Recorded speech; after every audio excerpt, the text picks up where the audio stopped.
We've got the iPhone 15 and the 15 Plus, and we're unboxing them both. Starting off with the standard iPhone 15, which we got in what Apple is calling blue, even though it looks more white than anything. Inside the box, we have a reminder that this phone doesn't have a physical SIM slot, just like the iPhone 14.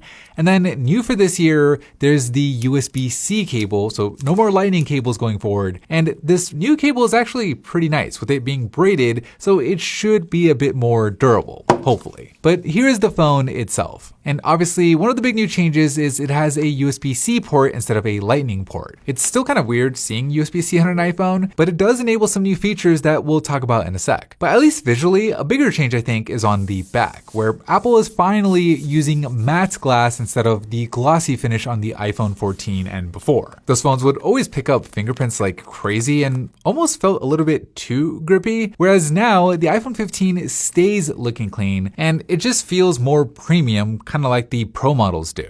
It's not all matte glass though. The camera housing is now glossy, whereas before that part was matte, but I definitely prefer this setup. The aluminum frame has also been improved this year, with it being ever so slightly rounded at the edges. Before it was flat and kind of dug into your hand, making the iPhone 15 feel nicer to hold overall. But you know, most people put a case on their phone anyways, so the real most noticeable change here is that there's no longer a notch on the screen, with the standard models getting the same dynamic island that we first saw on last year's Pro models, complete with even the slightly thinner bezels. The screen is also now just as bright as the Pro models at up to 2000 nits, but unfortunately it's still only 60 Hz, which is kind of crazy in 2023, so it's not quite Pro, since Apple obviously needs to convince people to pay more for their other phones somehow. But to be fair to Apple, this year they did bring a much better camera system to the standard models. You still only have two cameras for wide and ultra wide, like that hasn't changed.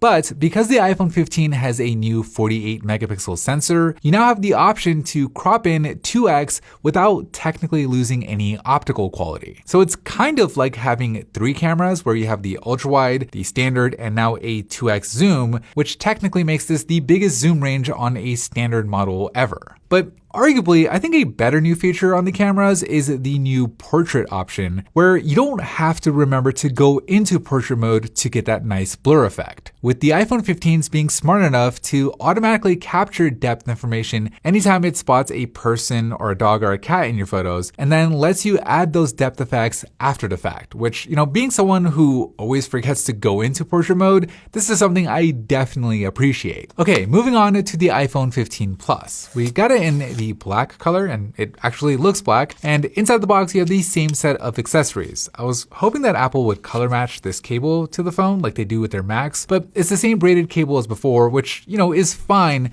and of course there's no USB-C brick included. I have to say though, this black here looks pretty nice. The matte glass, the black aluminum frame, even the color matched USB-C port itself give it this really cool smoked out look. In terms of features, this phone is almost exactly the same as the iPhone 15. It's the same A16 Bionic chip under the hood, the same camera system, and the same dynamic island. It's just a bigger screen at 6.7 inches compared to 6.1 inches, and then the other main difference is the Plus model here has a bigger battery. Now, when it comes to charging either of these phones, you're going to be using USB-C, of course, instead of Lightning. And, you know, while the charging speeds themselves haven't really changed, I was hoping it'd be faster, but that doesn't seem to be the case. USB-C does come with some pretty cool new features. For one, you can now use the iPhone 15 as a power bank to charge your other devices. So if you're ever in a pinch, you can actually charge your Apple Watch, your AirPods, or even a friend's iPhone with your iPhone. And then two, you can mirror your screen onto a 4K external display